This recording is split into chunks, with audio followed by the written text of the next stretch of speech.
Ladies and gentlemen, welcome to the Project Egg Show. Today, we have the honor of speaking with Jeremy Slate. Jeremy is the founder of the Create Your Own Life podcast, which is ranked number 1 in New and Noteworthy and number 1 in the business category, as well as number 78 in the iTunes Top 100. How the heck are you, Jeremy? Hey, I'm doing great, brother. Thanks for having me today. Absolutely. It is an absolute pleasure, and I really do appreciate your time. Totally. Thanks for having me. Yeah, so let's jump right in. What is your story? Wow. Gosh, man, it's kind of a long and winding road, I guess, as the Beatles said. My original goal and what I wanted to do in life is I wanted to be a college professor. So, I went to undergrad for world religions. I was a double major in Catholic theology and world religions.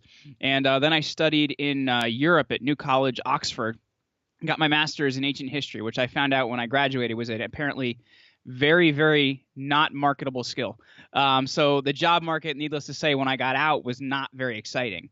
So I ended up working for a period of, about a year and a half after I got out of grad school, where I was painting houses and also managing a gym. So I was working 17 hours a day, sleeping and seeing my girlfriend in between, and that was pretty much about it. And I ended up running into a priest friend of my family that was like, hey, the private school that I'm the principal at needs some teachers. And to teach in private school in New Jersey, you don't need a degree other than your subject area. So I ended up doing that. And it was weird, man. I got to tell you, because this was 2011, 2012, somewhere around there. And when I went to school, and I'm not saying I'm some old dude because I'm only 31, but when I went to school, if you had a flip phone, you were really cool. And now it's just a different situation because the kids have smartphones. So their whole game all day was trying to get you to yell at them so they could put you on YouTube or Snapchat or one of those things. And that was every single day for me. So I was burnt out in a year and a half. And about a year into that process, my mom ended up having a really bad stroke. And for me, that kind of just snapped something in me. Is there something more to this? Why am I doing what I hate? When somebody close to me, almost lost her life. And, she's permanently disabled from that. And, we're lucky to still have her. But for me, that was a moment that really struck me. And from there, I actually ended up jumping full time into network marketing, which I didn't know what that was. Somebody showed me this video and I'm like, oh, $1 million tomorrow. That's going to be awesome. That didn't happen. But it was kind of a great boot camp in terms of business because I had no experience. From there, I ended up going into selling life insurance, trying to sell products on Amazon, and I failed at pretty much everything. And it wasn't until late 2014 when I actually ended up working at a friend's web design company because I taught myself how to code from YouTube videos and stuff like that when I started the Create Your Own Life show. And it took off fast, man. It really took off in mid 2015. And all of a sudden I was talking to all these people I admired, all these people I really wanted to talk to. And people started asking me, well, how can you do this for me? How can you help me get attention? And how can you help me get noticed? So we started our company, Command Your Brand Media, a little over 3 years ago. And in that time, we've helped clients appear on thousands of shows. And now recently, we're trying to take more responsibility for the podcast space. So we're actually helping podcasters to grow and monetize because it's not okay with all the value that they're putting out there that they aren't making money. That's amazing. Let's jump back into your early life. Sure. What was your childhood like? What sort of home were you raised in? I had two awesome parents growing up. They were really great, took really good care of me. I was an only child, which I found out at some point in time made socialization difficult early on. You know what I mean? But here's the thing I found out. It made me a self-studier. I was always learning. I was always trying to do stuff. I was always I built a 5-foot-long model of the Titanic out of Legos, and it actually floated. Things like that. I was very into things that had to do with engineering and technology and things like that. So I would just spend hours and hours and hours on things like that. And if I look at, I guess, how that relates to my life now, I'm still very into problem solving and things like that. So I was always a problem solver. I was always somebody that was in athletics. I wrestled all through school. And my senior year of high school, I actually started powerlifting. So that's another thing that's been with me my entire life is I was a competitive powerlifter for a number of years. Why do you think the engineering and the building this little model Titanic that Mm-hmm. actually floated. Why do you think that called out to you at such a young age? My dad was actually a self-taught engineer. So for me, it was actually always really, really like I don't know. As a kid, I thought and I guess a lot of kids are like this. You think your dad or your mom is the coolest because my dad, he played professional baseball for a couple years, but ended up, just not really getting to the next level in it. So he decided, I'm going to get into engineering, and he actually taught himself how to do that. So I always looked up to my dad and everything. I just remember the first time I could run faster than him. I thought it was like a big deal. It's because my dad was the fastest guy in the world, right? Like, so if you're beating dad, like that's got to be cool. So I always looked up to him in that way, and we'd work on a lot of this stuff together. Like it would be Legos, or I don't even know if you remember these things. They're called erector sets, where you build like these metal like things with screws and stuff like that. So I was always doing things like that, and I guess a lot of it was inspired because I looked up to my dad a lot. He would he ran a lot of these factories and stuff. So he'd take me into the factories and take apart some of the machines and show me inside of them and introduce me to people that worked for him, and showed me how rubber injection molding and stuff like that works. So it was always interesting to me, and it's funny because I don't feel like I realize that as much now till I'm talking to you here now, that a lot of that for me was interesting from learning from my dad. You mentioned self-study and Mm-hmm. how because you were an only child, that was ever pervasive in your life. But Sure. can you talk about like a little bit more about how that actually manifested? I mean, were you just always hitting the books, or were you just learning on your own? Like, what did that really look like for you? Well, I feel like some of it was like, there was a curiosity there, and my parents tried to enable that, which is good because you want to help your parents, you want to help your kids do that. So like, I'm in New Jersey, which is big for the Revolutionary War because George Washington was here, stuff like that. So we actually visited a lot of places as a kid. Washington's headquarters is in Morristown, New Jersey. We did that. We went to like Liberty Science Center. We did a lot of these different things. So my parents were really great in terms of that. But in terms of like how I was studying, I played a lot of historical type games like Age of Empires or Risk, stuff like that. And I also was a huge reader. I was reading like Tom Clancy and stuff at like the age of like I think 10 or 11. So I was reading a lot of stuff like that. And I was also like anything I was consuming had something to do with history. And I think for me that's always been the interest pattern. I kind of sparked this obsession around the age of 13 or 14 in Alexander the Great, and that ended up actually being what my grad thesis was on. So for me, it was always like it just was something that called to me. You know what I mean? I always wanted to understand like why did this happen? Why did this occur? Like I remember when Wikipedia first came out, that was like the worst thing that anybody could have given me because I'd sit for hours going through the link that leads to the link that leads to the link because I always wanted to understand like where did this come from? Why did it happen? Do you feel like that curiosity and that desire to always learn more and going deeper and deeper and deeper, do you feel like that has actually helped you in your life, and how do you enable it, right? Or do you enable it? Well, I guess there's two ways to look at that, Ben. Like there's the positives of it where I've learned how to do a lot of things. But then there's the negative of it where I think sometimes you're like, oh, well, I can do that. And you can do it at like, a cursory level where you can like do it just enough. So because of that, you don't hand it off to somebody else. So I think for me, it's been a constant battle of, okay, I want to get really good at something, but how can I get good at it, write it up and hand it off to somebody? So at times it's really helped me, but at times it's hindered me. And I think it's something that as I've gotten older, I've gotten a lot better with, because you have to realize sometimes if you want to take yourself out of the equation, you become, the gridlock to whatever you're doing. Why do you think Alexander the Great was such a draw to you? I mean, what about his story or his character, who he was, drew you in?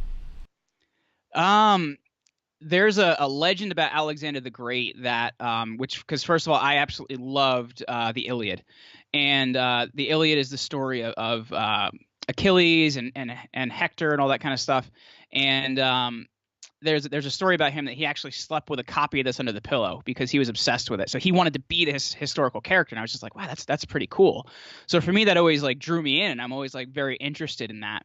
So I don't know. I feel like a little bit more about it that called to me. I was very interested in how he was very decisive and did a lot. Like he won his first battle, the Battle of Chaeronea, in 330 BC at the age of 18. Like that doesn't happen. You know what I mean? I found like he was very proficient at a very young age, and to me that was always inspiring and interesting. Now there's the other side of it where people say, hey, he was an egomaniac and he was crazy and he was this and he was that. But I look at it more as the accomplishments, because by the age of 32 when he had died, he conquered what was known as the known world. You know, Europe, Africa, and Asia. Like nobody had ever done that before. So and then, you know, even like Roman emperors were patterning themselves off Alexander. The Roman general Pompey was patterning himself off Alexander. So to me, it was always interesting that this one person impacted history to such a point that other people were trying to be him and other people were trying to copy him. And he actually shifted, you know, the worldview at that point in time, because he conquered all these territories and made them Greek. You mentioned how you've been a reader from a very young age. Do you think that that has been helpful to you, and do you think that like why do you think that reading has been so important from such a young age? Well, because I think first and foremost, if you're like an entrepreneur that has a vision and wants to create something, you have to be a dreamer, right? You have to be somebody that can create. And I think for me, like always being interested in things like, you know, Lord of the Rings and Tolkien and things like that, I was always interested in like, you know, creation and things that were, you know, dreamy and science fiction and things like that. So I think because of that, it's enhanced my ability to create, because I think sometimes you could, if you're not a reader, if you're not somebody that's interested in growing, you can be very narrow-minded about what you're doing.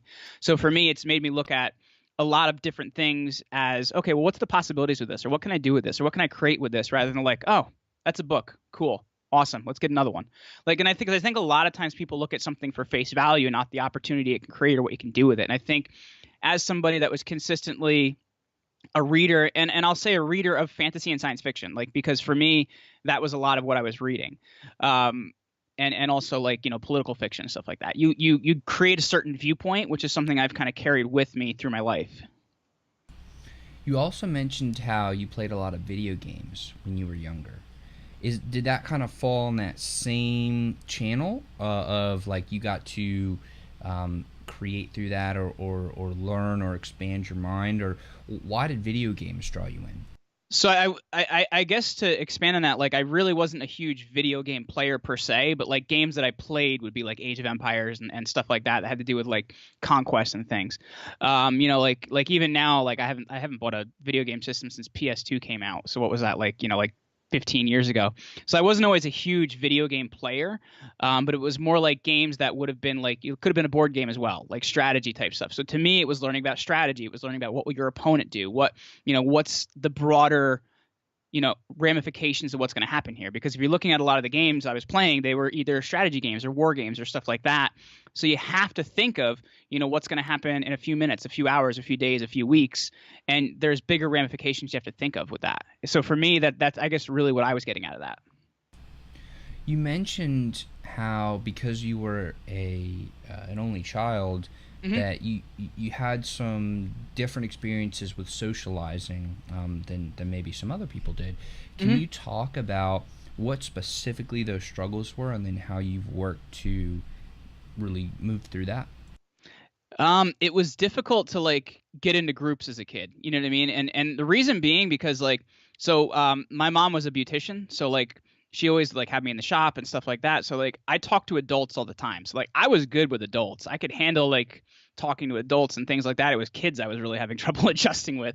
So you know, that was something I had to learn. And I had to learn how to fit in. And it's interesting because I never quite fit in, but I don't think a lot of people that are entrepreneurs and are creating things and are doing things differently do ever really fit in. You know what I mean? It's so for me, it was kind of having to learn more of the soft skills that a lot of people have to develop for their age, because I actually had them further ahead in age from where I was. And kids in your age group don't know what to do with that, because you're like, oh, well, you know, I know what's happening with the president right now, or I know what's happening with blah. Kids don't care about that. So it comes off a little bit weird. So you have to kind of learn how to basically tailor what you're doing to your audience. And for me, that's really what I was trying to do at that standpoint. It's interesting because, you know, it seems like at some level, yeah, you kind of have to learn how to fit in with the other kids. But then at some other level, it's like, oh, wait a second, I don't want to fit in. I want to stand out and right. and be awesome, right?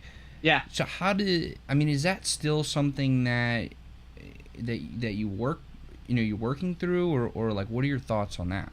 So I'll tell you what, Ben, like it kind of taught me, like, I don't want to sound like a jerk here, but I kind of learned that other people's opinions don't really matter early on, if you know what I mean, because I think sometimes we stop ourselves because of, oh, what's this person going to think, or what's this person going to do? Like I was picked on a lot as a kid because I didn't fit in. So like I don't really care what they think. I'm going to go out and, create something big, or I'm going to do something. So I think honestly it made me want to stand out more and want to do more. And I think that's really what people that are challenging, the threshold of society do. You know what I mean? And I think to me that was the bigger lesson I learned there. When you did learn that lesson, and maybe it's a constant thing where you're always it's something that took a while, man. Like it's not something you learn right away. Like when you're a younger kid, like it stinks. Like it's not fun. It's not fun to be shoved in a locker and have your head put in a toilet and stuff like that.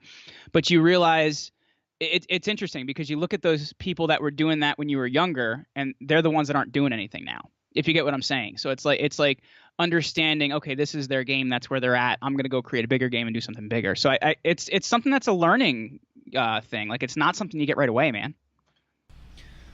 Whenever it started to click for you a little bit more, how did that change your outward expression of yourself? Like I'll give you maybe an example. Sure. I feel like with a lot of entrepreneurs, when they first start out, and I totally am still struggling with this, there's like this balance of, okay, I need to be professional, so I need to have my suit on and my tie and be super professional, but then it's also like on the other side, oh, I want to stand out. Like I'm a goofy person. I want to have fun. I want to have fun with the people I do business with.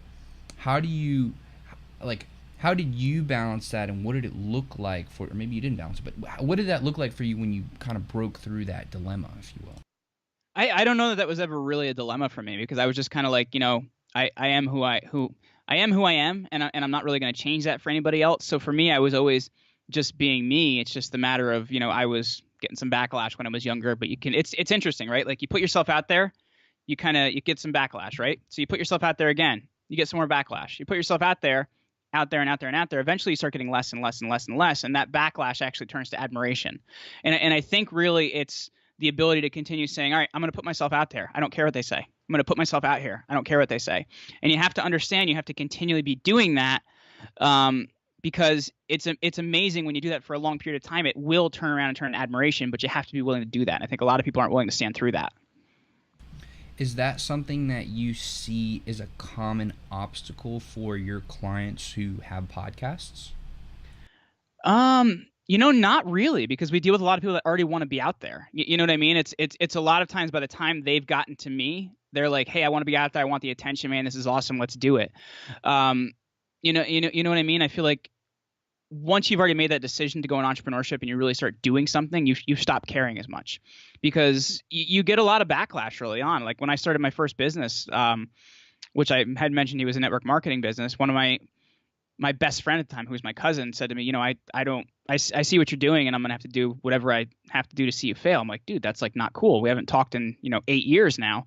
But you have to kind of understand, like maybe the people that you thought were always closest to you aren't. And that's why you have to learn how to judge actions and learn how to judge communication and things like that. Because there are people that will try to bring you down to their level.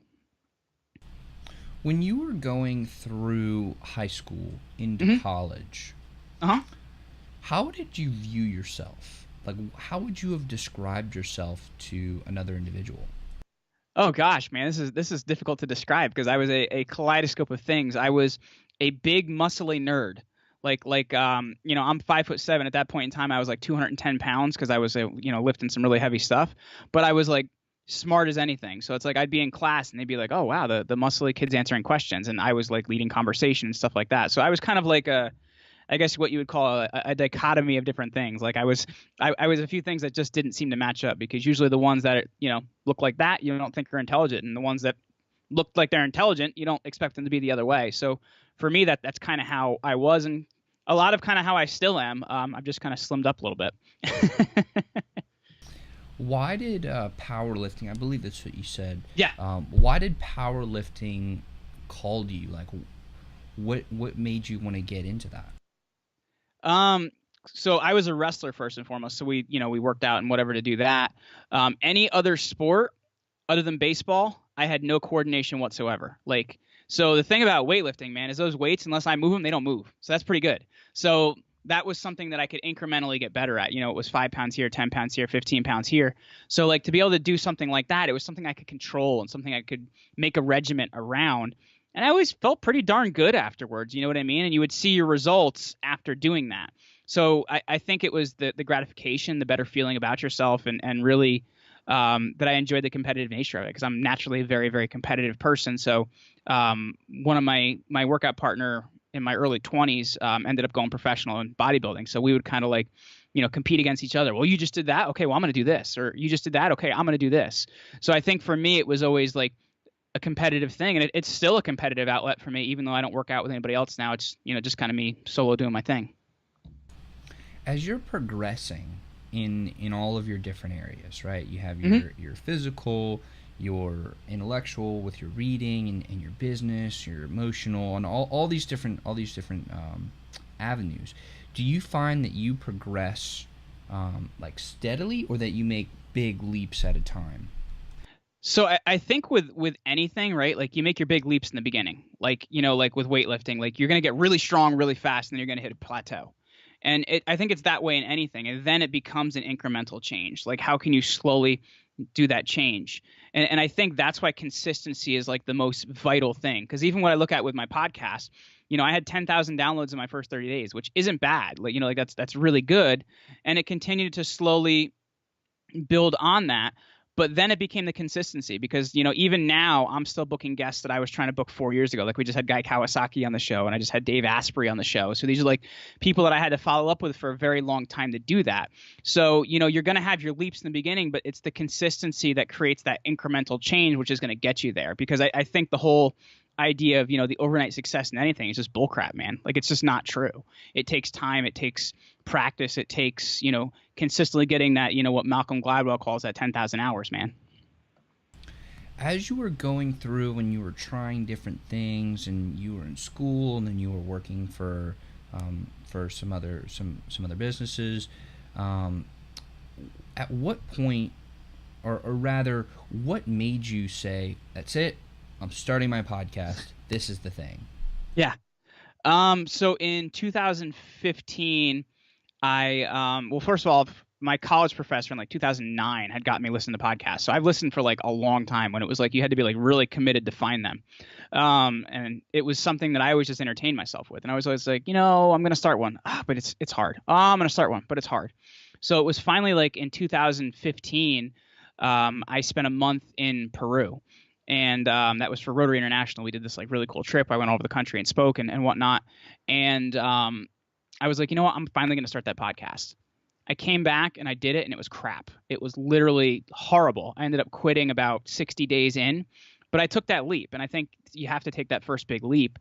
And then it kind of went a little bit further through the year. And then September that year I got married, and I'm like, you know what? I'm going to do this. I'm going to do it right. And I'm just going to learn everything I need to learn about it and launch this thing. And that was the difference. I decided I'm going to approach it as a professional. I'm going to approach this the right way.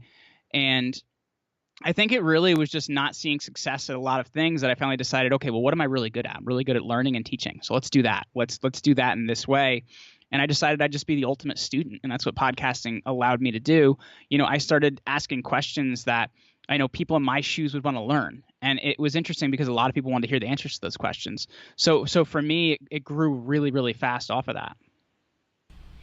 You said, I believe you said that you wanted to learn as much as you could and then do it right, approach it like a professional. Yeah. What were some of those key things that you learned in the beginning, and how did you go about actually getting that knowledge? Well, the first thing was systems, right? Like you need to have a system around what you're doing. So my original podcast, I was like, all right, we have a podcast episode tomorrow, right? Let's sit down and record something. So it'd be me like talking to my computer screen about like, life and motivation and blah, blah, blah, like things I had heard in a book somewhere. Like it wasn't something that I owned, if you know what I mean. It wasn't something that I possessed as knowledge. So it was crap. There was no structure behind it. So I was like, okay, well, what does this show need to do? Well, it needs to sound good. Okay. So I went out and learned some stuff about audio. So I read some articles, watched some YouTube videos, did some stuff on audio. And I'm like, okay, good. What else do I need to know? Okay, well, content. Well, how do I create content? So I went out and found some information. Well, how do you invite guests? How do you find the right people? And what's this thing called the content calendar? Because I think a lot of podcasters don't even think of that. You actually have a running spreadsheet or whatever of all the shows that you're going to have lined out for months, so that way you know what's going in the future and you can actually plan on that. The other thing was like my design with my previous show, meaning like the graphic design was bad, man. Like I actually designed it in Microsoft Paint, so it was really bad. And I made the mistake of not Googling, does somebody else have the same show name as me before I did it? So I had the same exact show name as somebody. So it was called Rock Your Life. So I got rid of the O and the Y, and it became Rock Your Life. So it just was not a good experience. So then I'm like, okay, well, I'm going to do a better job about this. So I learned how to use Photoshop, and I learned how to do a lot of these different things, and actually created my first graphics myself. And it was enough to really appear professional, do some really good. They weren't real good interviews early on, but they got better the more I did them. But it was just a difference in approach, and that creates a difference in the results. And that's really the things I was looking at. How did you go about getting your first guests? I made a list of the top 100 people I admire, and I kind of ran out around 25. So I went on Amazon and started looking at different topics and who was writing books about those topics. Because if they're writing books, then that means they have a lot to say or they want to promote themselves. So that was how I got a lot of my early guests. And that top 100 list I've continued to add on to, And, it's in the hundreds now of people that I want to interview, but I've really chipped away at that original list, man. Like I've probably hit somewhere in the 70s of the original list of people that I wanted to interview, and more that have come upon that.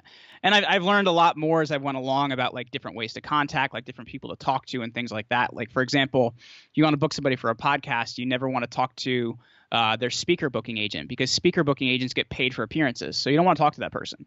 You want to talk to, either the person themselves, their PR representative, or their personal assistant. Like that's actually who's going to help you get it done. So I learned a lot about like, how do you actually do this, man? Because I think a lot of times we get scared when it's something we don't understand. So you learn it, understand it, apply it, and just get better as you go along. What sort of technology did you use in the beginning to like host it and edit it and distribute it, and how has that evolved over time? Well, my first podcast that didn't go so well, I used SoundCloud, and I found out like, hey, SoundCloud is not meant for podcasters. So I discovered Libsyn, and I've actually been using Libsyn for the Create Your Own Life podcast since day one. So I've been using that for years for hosting, and they're great, and I love them. In terms of recording, I was using Ecamm Call Recorder in the beginning, and I kind of started to not really like it because it's no problem to them, but Skype sometimes can be inconsistent, right? Like if you have a bad stream day or whatever, it can get a little funny sounding. So I started looking for softwares that didn't record over IP, which is internet proxy. I wanted to find things that recorded natively, like on my side and on the guest side. So I found this product called Zencastr, and I used that for a bit, and that was really good. Like several hundred interviews I did on that. And then lately I've been using something called Squadcast, which records on my side and the guest side and then goes up to the cloud. And I think in July of this year, they're going to start actually doing video in the same way. So that's really exciting as well. So I'm always trying to see like, how can I do that? In terms of like miking, I've used this ATR 2100 since day one. It's been a great mic. I've been very, very happy with it. In terms of editing, I started out with GarageBand because it was like $4, which is great. Didn't take a lot of ability to use. And I eventually learned how to use Adobe Audition, which, is the go-to for a lot of audio editing. What were some of the first hires that you brought on to help you delegate and outsource? The first thing was actually hiring a designer to redo a lot of my branding, a lot of things like that. That was a really big deal, and it was a pretty big spend at the time. It was a few $1,000s to hire a designer to do a lot of the stuff right. Then I brought on somebody to do editing, which is really important. My whole editing system is processed, like it's written up, it's videoed, it's done like that. Then I brought on what I call a VIP guest reach out, somebody that does a lot of the reach out for me. And that's pretty much for the podcast, like all I have like posted. Then we have our actual business where we have a publicist that works for us. We have, somebody in sales, we have somebody in reach out and stuff like that. When it comes to the podcast, what things do you still do, and like how much of your time does that take up on a weekly basis? So it depends, because what I was doing is I was doing interviews only on Fridays, like 2 days a month. And I actually found out early on that not everybody has Fridays available. So I changed it to one Friday and one Wednesday a month. So I've been doing that. So it depends on the week on what the interviews are going to be. So like, yesterday was an interview day for me. So I did, I think, 6 interviews, but now I'm good for a couple weeks. So in terms of that, I've really structured it in a way so that the time I'm spending is good time. And there may be like a guest here or there, like that I may reach out to myself. Like I just had a phone call with a guy that can hook me up with, 2 guests that I've been trying to reach with forever because he has personal relationships with them. So things like that, I may go for like a bigger guest, but my typical reach out, have an intern doing that. I have somebody, paid to do editing. In terms of like social media posts, like I'm still writing a lot of that stuff myself because I feel like a lot of the copy has to have my vibe. But I've had to look at it like it's only a couple hours a week. Like it's not crazy because I figured out how to really structure my time and systemize a lot of things. I've taken a lot of time out of my processes, like even how my show booking works. They book through my booking link and everything up to them showing up on the interview is done automatically. Like I don't have to do anything in that process. Once you finish an interview, what does your distribution system look like? I use Libsyn honestly for a lot of it because like once you upload there, it goes to iTunes, it goes to SoundCloud, it goes to Google Play, it goes to Spotify. You can actually even upload it to YouTube, even if it's audio only, where they put a static image in front of it, which is your show cover art. So for me, that's really what distribution looks like. Now, I'm spending a lot of my time right now on LinkedIn because LinkedIn is huge. So I'm writing like long form content and doing videos and things like that there. Facebook, and then Twitter. And also like I think I'm doing like some headliner videos and stuff on Instagram. So that's like really what I'm doing, but it's set up in such a way that a lot of this only takes me a few minutes because I'm using a lot of the same content, but using it in different ways because you have to make it native to each platform that you're on. We've talked a lot about the podcast side. Can you talk about your other business and really dive deep into what y'all do and what you're trying to accomplish there? Absolutely. So the big thing that we actually help people do is we're like a PR agency for the podcast space. So we help people to locate the right shows for them because like you don't need to be in front of just anybody. You need to be in front of the right person. The right person has to hear your message because that's the person that's going to impact and help to make that transformation. And then the other part of it then is really helping them nail down the 3 key things that every guest has, which is story, message, and call to action. Your personal story has to line up with what you're teaching. And you have to tell somebody where you want to go because like you've probably seen this with guests you've had on the show, like, hey, thank you for this great interview. Where can we find you? Well, my website, my Twitter, my Instagram, my grandmother's address, and here's this, here's that. They give you like 10 things, and the person listening has stopped listening after the first one. So we really try to help them nail down like where's the one place you can send somebody and what can you give them there so they opt into either, maybe your email list, your Facebook group, or whatever it may be, wherever they can continue that relationship with you. And then after that, we really help you put together a lot of your media presence, and we have publicists on our side that then help with your scheduling, your booking, and all that kind of stuff. So it's a done for you process of, taking you to make the best version of you and then featuring you in the right places so that you can make the impact you're looking to make. What's like your ideal clientele? Like who would be a perfect fit for you and your business? Well, we've helped a lot of different people, from business coaches to authors to people with apps, but we find the people that we can really hit home runs for are people that are in the health space and writing books. That's where we found a lot of our clients to be, home runs. We've helped a lot of doctors, a lot of naturopaths, chiropractors, people like that. That really have a message and a passion and want to get out there. And, I guess we just have the right vibe for them. And we've had a lot of the right results for them as well.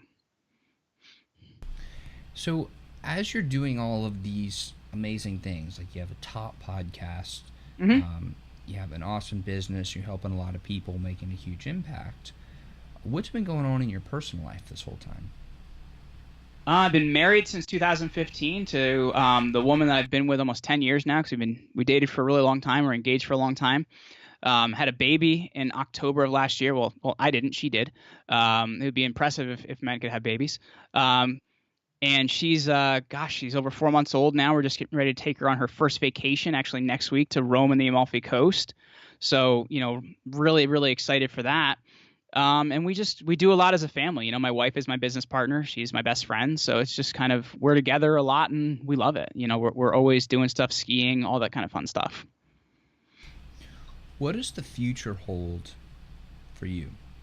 in the next 5, 10, 15, 20 years? So there's two sides of that, and I feel like I sound like a maniac when I say a lot of this stuff. But I want to be the go-to in the podcast space, but we also want to be, the PR firm to book people on podcasts, as well as the training place to teach people how to really harness their podcast. So we want to be the go-to in the podcast space. That's what we want to do. And what about with your family and your personal life as well? To just really, for me, like, I work with my wife, and I want that to continue to be the case, to be there for my daughter, and to continue to make time for my family, because I think a lot of people structure their life around their business, and whereas we structure our life around our family, and I think that's what's really, really important to me. When it comes to really getting your podcast out there, what are some of the biggest hurdles? And I know you mentioned those 3 things. But maybe we could drill down a little bit more into them. What are some of those biggest hurdles that you see people struggling with when they do get their podcast up and running? Consistency. Like this thing called pod fading usually happens around 20 episodes where they don't release another episode ever again. And there's 660,000 podcasts in iTunes, 75% of which haven't published in years. And I think that's the biggest barrier, is people don't plan for the future, so it ends. And I think that's a problem. Another thing is figuring out like how to monetize. Like they think that you build a podcast, you get your number of downloads up, and then you start charging per download. There's so many different ways to do this, man. Like you can sell partnerships with your guests. You can, sell advertising as like a per show thing, like different stuff. It should be feeding your business as well. Like your podcast your podcast is a vehicle to get you PR and attention, but it should be promoting your business. And I think a lot of times people think, okay, I'm going to start this podcast, and it's just another tactic. It's not part of the strategy, because those same people are the same ones that have been like, all right, let's throw some money at Facebook ads. That didn't work. Okay, cool. Let's go try and get verified on Twitter. Okay, that didn't happen. Okay, let's try and grow Facebook. Let's try and grow Instagram. They jump from thing to thing to thing, and you realize that your podcast is your center content piece to whatever you're creating, and it promotes your business, and it gets you PR, and it helps you connect with people. And once you look at it like that, you're going to continue doing it. But I think people quitting early on is the number one thing. Like they don't put in the time and consistency to see the results that they want to see.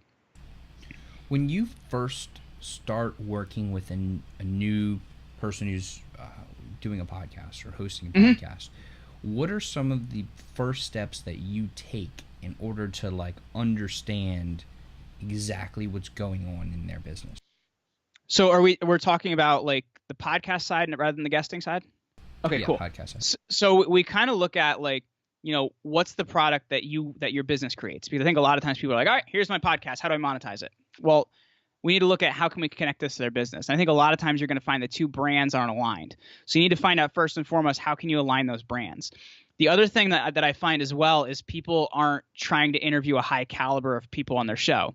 And that's not to say they're not talking to cool people. They're talking to very cool people. But the caliber of the people that you're talking to actually is going to help your show to grow as well. And it's really, really important to what you're doing, because there's this thing called positioning, right? Like whoever you're seen with and what you're seen against is something that helps you to be well known. So the more well-known people that you're interviewing, the more your own standards rise and the more your own viewership rises. So it's really, really important to hone your own expertise by talking to the right people as well. I think sometimes people are just scared to approach bigger names. So it's about, really nailing that down. And then from there, looking at like, how can my branding be better? How I'm sharing my content out be better? Because I think a lot of people think it ends at the episode, and it doesn't. It ends with what you do with the episode. It ends with where it goes. Let's say you just have a podcast. Not that a podcast is like, oh, just have a, but let's say you're focusing only on your podcast, and there is no other business outside of that. Can you still monetize that, and how do you go about doing so? You can, but here's the thing I would say is you're going to need to be a little bit more strategic about it. You're not going to be – because here's the thing. Like I think like 2% of all podcasts are going to get the numbers that they need to do the traditional advertising, which is cost per thousand or CPM. So you need to be very structured about how you do it. Like what products can you sell then that are related to your podcast? What sort of relationships can you have with your guests? Because a lot of your guests may have a high ticket item that you can be then presenting and then being able to, basically get a commission off that or something like that. And so I think that you need to figure out how you can structure it in that way, if you understand what I'm saying. Let's dive into working with those guests to sell those higher ticket items. It seemed like that's pretty much affiliate marketing, right? Yes. How would you go about structuring that deal with the guest and then presenting it as part of the show? Well, it's going to be a little bit different for every single guest because it depends on what their system looks like. But sometimes it may be, an affiliate code where they say, hey, come to this website and put in this code, or they may have a special link for you, or they may have, hey, when you get on a call, make sure you mention Ben or something like that. So that way you want to figure out what that system looks like first and foremost. Then you want to figure out like, hey, the question to ask is, what does your rev share typically look like? Because they're probably going to have a referral structure they already have in place. And then after you have those things down, you're going to want to figure out, okay, how does this pitch fit with my show where it doesn't ruin the episode? Because I think too many times there's a balance between pitching it and feeling it's like it's an infomercial nobody wants to listen to. So you really want to structure the content in a way that, it creates the want and shows somebody that you can help them, but it also ends up in such a way where it's going to sell the product as well. And I think you also want to look at how you can do that in your email list and your social media too. So whenever you have an episode, it seems like you would present the offer in that episode itself, and then you'd also have some follow-up afterwards. Like, how does the back-end digital marketing and social media marketing mesh with the podcast itself? It's really going to depend for each guest because it depends on what system they set up to depend on what you're going to set up. You know what I mean? Like if they don't have a tracking link, then you're going to have to create your own with like pretty links or something like that. So it's such a case by case basis. It's hard to kind of put an overtop thing on it. Well, I appreciate you answering all these questions. Clearly, Absolutely. You're an expert on this and you know what you're talking about. And a lot of these questions I actually have myself. So thanks for humoring. Glad I could help, man. Yeah. So one of the foundations of this show is connection, right? Connection between you and I as friends, you and I as guests to host, you and the audience, me and the audience members between each other. And I'm fascinated by connection. So I want to know, what is your philosophy on establishing real, genuine, and meaningful human connection with another person? Just figuring out what I can really admire about them or what they're doing, because I think too many times people are superficial at what they're doing, and for me to really have a connection with somebody, I have to have some admiration about some part of what they're doing or who they are as a person. So that's really where it always starts for me, because I feel like it's very difficult if you can't find something to admire about somebody or what they're doing to really be interested in what they're doing. So for me, that's first and foremost a connection thing. When you're going out and getting your guests, is that kind of what you base your, you mentioned the top 100 list, like how exactly do you decide, okay, I admire this person, or I admire this person but I don't want them on the show? Like, how does that all work for you? That's tough, man, because it's even like hard for me to answer, well, what's your ideal guest? Because for some of them, it's even kind of like it's a case by case basis. Like they may be awesome, but they may not be for me. One thing is I'm always looking at, well, what can I learn from this person? Because if it's somebody I haven't featured before, like in that, like, are they a pilot or something like that? Like something I haven't featured before is going to be of interest to me. Another thing is, when I wrote my original pitches, I spent 8 hours writing individual emails to each of those 100 people, man, because I had to show like how what they were doing mattered to me. And I think that's why I had so much success early on. I think too many times people just write the same pitch to everybody, send it out, and sometimes even forget to change the name tags in them, which that's funny when that happens. But it really is important to show, how that person's mission matters to you, because I think too many times when you base it on numbers, it's not always great.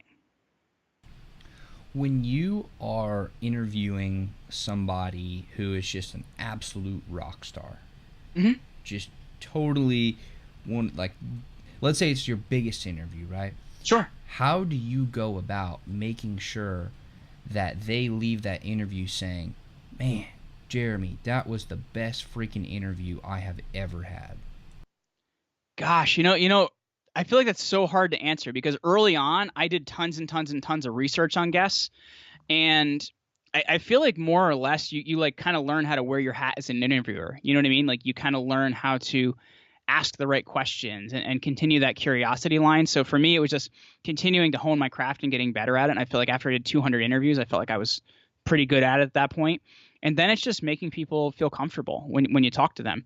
Because I think too many times, you'll ask a guest a question and they don't answer it. So you need to figure out, okay, well, how can I ask this question another way or in another way and in another way until I get the answer in such a way that doesn't make them feel like a jerk or anything like that. And you're always want to, give extreme validation. Like, oh my gosh, thank you so much. I really appreciate that. I really appreciate you spending your time with me today. And, something even the introductions you do, I read my introductions with the guest there because it really helps to elevate them before I talk to them. So I'm setting it up in the right way too. And even in like the questions I ask beforehand, like when I talk to a guest beforehand, I say, hey, what are you promoting right now that I shouldn't forget to ask you about? Because there's a reason that they're doing media right now and you want to make sure you know it. So since you take a lot of those things in consideration, you're really working on your craft as an interviewer, I feel like because of that, I have a good experience with the guests that I have. When you were first starting versus after those 200 interviews, what were some of the top things that you learned to do differently? And I know you kind of touched on it a little bit, but I'm really interested in drilling down there. Can you rephrase the question? Yeah, sure. So what were some of the biggest lessons learned going from having never done an interview before to after having done 200? Got it. Make sure you know who you're talking to first and foremost, because I think sometimes people jump in an interview having no idea who they're talking to. So you want to have some good background knowledge, have some unique information about that person. But something I stopped doing was over preparing because it came off like an interrogation and it wasn't like really cool. It was like, where were you born? Okay, cool. When did you start your business? Great. So it comes off like an interrogation and it's just not like comfortable. So that was something I actually stopped doing as much prep. I spent a little bit less time on prep. The other thing too is I actually dropped a lot of my interview structure because it came off, I guess, too much like a lot of other podcasts where for me, I just learned the biggest skill that I learned was how to ask questions from the eyes of my ideal listener. And it's a very hard skill to learn early on because you always want to ask questions that you want the answer to, but you have to realize it's not about you. It's about the people that are listening to you. So once I learned how to do that, I was really able to control the interview in a different way. And, the more interviews you do, the more you can feel the flow of it. You can feel like, hey, this person's got something they're not telling me. And maybe we can kind of just, hit a little bit further at that. Or, hey, it seems like they don't want to talk about that or whatever. You kind of learn a sixth sense for interviewing, if you know what I mean. And it's when you can learn to ask questions through the eyes of the person that's listening to you. That's when it's a game changer. Once you've done an interview with a guest, how do you make sure that you continue to or how do you nurture the relationship afterwards? Like, how do you stay in touch with them? A lot of times adding them on social media, seeing what they're doing that I can promote, every once in a while making sure I do a shout out for them. I try to do a pretty good job at this. I definitely will say I'm not the best. If you want to check out somebody that's really good at this, Justin Shank, who's the host of the Growth Now movement, is very good at continuing to follow up with guests afterwards. But I do my best to try and see how I can add value to them through, time moving forward. Do you, once the interview has been published, do you work with the guest to like co-promote it together, or how do you engage them to help promote the show as well? I've usually found out from them beforehand, like who on your team is responsible for marketing, or what I've kind of found as well. I've kind of found as well through a lot of experience, like what type of graphics they need and stuff like that. So all that stuff is ready. So I found out who's the right person to talk to. I found out through experience what they need. So usually when they get everything at the end, it hasn't been a problem. So it's in terms of that, they get a whole package of things that I know they're going to need based on what I've learned over time. Could you maybe share some of those things that? Yeah, sure. So they get different size images, like the 1400 by 1400 image, which is the typical iTunes image. There is a 1400 by 900 banner image. So it's like the rectangular one that you can use in a lot of places. I do a 60-second headliner clip for them, which is one of those video clips with the text over top. And then also in my show notes, it has links not just to and it has an embedded audio file so they can play it on there, but it also has links to Apple Podcasts, Spotify, and Google Podcasts, because that way I'm trying to make it so they have every single thing they could possibly need to share, and that usually, makes sure that they're going to put in the right place. I also give them all my social media handles, like, hey, if you're going to share on Twitter, make sure you tag me here, Instagram, blah, blah, blah, blah. So they have a whole list of things that they get so that we can kind of be on the same page with it. And how do you identify that the right person to speak to regarding the marketing? I mean, I know you mentioned beforehand, but like, how does that conversation actually go about? I just ask them. It's just in the I have what goes out to them is the checklist for a great interview. Like make sure you have a microphone, make sure you have headphones. Who's the person on your team responsible for marketing? So I just ask them ahead of time. And if they haven't told me, I just ask them again after the interview and usually find out who that person is. If they're a solopreneur, it's going to be them. But most of the time they do have somebody that's like their creative director or their head of marketing or somebody that's going to do it for them. That's great. Well, Jeremy, I do appreciate so much all the time that we've been able to share together on the interview. Just have a few more questions for you. Absolutely. And then we'll wrap up. We talked about connection earlier. And I was really interested in your philosophy on that. But outside of that realm, what is your greatest theory? Greatest theory. Wow, that's a broad question, man. Greatest theory. I think that people are inherently good. They try to do the right thing. Sometimes people do the wrong things based on experience or life or whatever. But I think that my biggest theory, and I would really think it's a law, is that people are inherently good. I don't think there's any bad people born. They become bad over time. What's your biggest fear? Public speaking naked. I don't know, man. I'm not really afraid of anything. I've kind of, I was afraid of heights, but not anymore. I was afraid of skiing. Now I love it. So I don't know, man. I don't really feel like I'm afraid of anything. I'll kind of try anything. I actually love skiing too. I'm glad you said that. Yeah, man. I only learned to ski about 7 years ago. My wife had me on like black diamonds like a couple months after I learned. Good thing you didn't hit a tree or anything. Yeah, I didn't pull Sonny Bono, man. So again, Jeremy, I want to thank you so much for coming on the show. 2 more questions for you, and then Sure. Then we'll wrap up. The first is there anything about yourself that you think is an important part of who you are that I did not ask you about today? In other words, what did I miss? No, we hit on a lot more than I think a lot of people have asked me. So I don't think you really missed anything, man. And then final question. I'm 24. Right? I have a couple different businesses, and this show is truly my greatest passion. What question should I be asking you that I just wouldn't think to ask?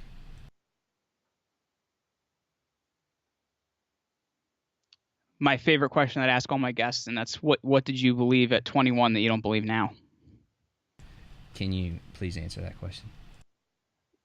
I thought that like life was you just got a job and you work there the rest of your life. I didn't realize you could like be an entrepreneur because I had no idea. I come from a very blue collar family. So I think to me, like it opened up a whole new world when I knew like, wow, there's people that own businesses and make money and you don't just have to work for somebody. That's awesome. That's awesome. Well, Jeremy, Thanks, man. Again, thank you so much for the time that we've been able to share together. I really do appreciate it. And to everybody that's listening, I want to thank you all so much for supporting this show and watching and listening. Y'all are the reason that I do this, and I love you guys very much. So thank you. You want to wrap us up? Absolutely. What do you want me to wrap up with, man? Maybe a catchy tagline or a call to action or something cool. Cool. Well, if you're looking to be a guest on Top Rated Podcasts, we actually put together a worksheet for you that can help you do that. That's going to help you locate the right market and help you figure out how to actually pitch yourself to those shows. That's over at commandyourbrand.media/checklist, because podcasting is the thing that is going to transform you from where you are now to where you want to be. That's awesome. I'm going to go download that checklist right now. So yeah, everybody's listening. Highly encourage y'all to go grab that checklist, and please, reach out to Jeremy and show him some love on social media. That would be awesome. So thank you so much. This has been another Project Egg episode where we interview entrepreneurs so that you can build your business, create your dream life, and we can all build a better world together. Thank you so much.